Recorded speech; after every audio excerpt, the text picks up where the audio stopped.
তো হ্যালো বন্ধুরা, আমি তুহিন তুহিন রিভিউলজি চ্যানেলে আপনাদের প্রত্যেককে স্বাগত জানাই। এখন কথা বলবো কানাপ্পা বলে নতুন যে তেলেগু সিনেমাটা আসতে চলেছে প্যান ইন্ডিয়া লেভেলে, যেখানটায় বিষ্ণু মাঞ্চু মুখ্য চরিত্রে অভিনয় করছে। সেখানটাকে ট্রেলারটা কিন্তু কালকে মেকার্সরা ড্রপ করে দিয়েছে। এই ট্রেলারটা কিন্তু আমার এক কথায় কিন্তু ভালো কিন্তু লাগেনি, সত্যি কথা বলতে গেলে।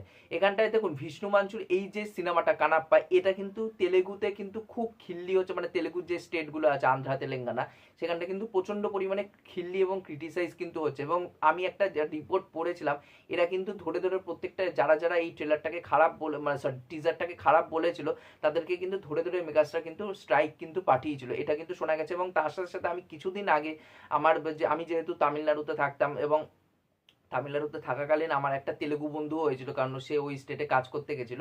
তার সাথে আমার কিন্তু ওই অনেকক্ষণ, প্রায় 1-1.5 ঘন্টা কিন্তু ফোনের মধ্যে কথা হচ্ছিল, এবং তাদের ইন্ডাস্ট্রির বিভিন্ন দিকগুলো কথা হচ্ছিল। এবং তামিলনাড়ুতে যেহেতু থাকতাম, একজন বন্ধুও তারা ছিল, এবং তিনজনে মিলে অ্যাকচুয়ালি কনফারেন্স কলে কথা বলছিলাম।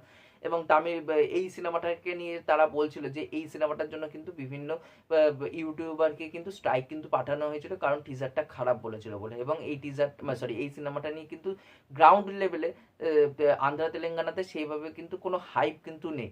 এবার এই ট্রেলারটা কিন্তু আমার ভালো লাগেনি। ভালো লাগার মধ্যে একমাত্র আবার প্রভাসকেই ভালো লেগেছে। ভালো লাগার মধ্যে একমাত্র আমার প্রভাসকেই ভালো লেগেছে। এবং এখানটায় কিন্তু অক্ষয় কুমারকেও কিন্তু খুব একটা যে ভালো লাগছে মহাদেবের চরিত্রে, সেটা কিন্তু নয়। কারণ মহাদেবের যে ফিজিক্স, সেটা কিন্তু অক্ষয় কুমারকে একদম মানায়নি, তাকেও আমার ভালো লাগছে না। এবং মাতা পার্বতীর চরিত্রে আমরা দেখতে পাচ্ছি কাজল আগরওয়ালকে, তাকেও কিন্তু খুব একটা যে দারুণ লাগছে সেটা আমি বলতে পারবো না।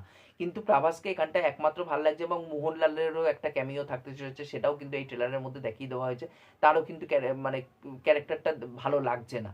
এবং এখানটা যে লুক অ্যান্ড ফিলটা, সেটা প্রচন্ড চিপ কোয়ালিটির বলে মনে হচ্ছে। এবার দেখুন, ট্রেলারটা না হিরোকে বিল্ড আপ দিতে পেরেছে, না ভিলেনকে বিল্ড আপ দিতে পেরেছে, কিচ্ছু বিল্ড আপ দিতে পারেনি। অ্যাকচুয়ালি গল্পটা হবে একজন নাস্তিককে, নাস্তিক যে ভগবানে বিশ্বাস করতো না, সে কর্মেই বিশ্বাস করতো। এবার সে কি করে আস্তিক হয়ে উঠছে, তারই গল্প আমরা কিন্তু এই কানাপ্পা সিনেমার মধ্যে দেখতে পারবো। এবং এটা একটা মানে ওখানকার সত্যিকারের ঘটনা অবলম্বনে এটা করা হচ্ছে। এবার পিরিয়ড একটা সিনেমা হতে চলেছে। এবার দেখার এই সিনেমাটা কেমন হয়। আমি তো এই সিনেমাটা নিয়ে কোনোভাবেই এক্সাইটেড নয়, এবং ট্রেলারটাও আমার কিন্তু জমেনি একদম। তা দেখার বাদ বাকি কী হয়, আপনারা যারা এই ট্রেলারটা দেখেছেন তারা অবশ্যই নিচে কমেন্ট করে জানিয়ে যাবেন যে আপনাদের এই ট্রেলারটা কেমন কী লেগেছে। আর ভিডিওটি ভালো লাগলে অবশ্যই চ্যানেলটা সাবস্ক্রাইব করে দিয়ে যাবেন। এখনকার মতন টাটা, বাই।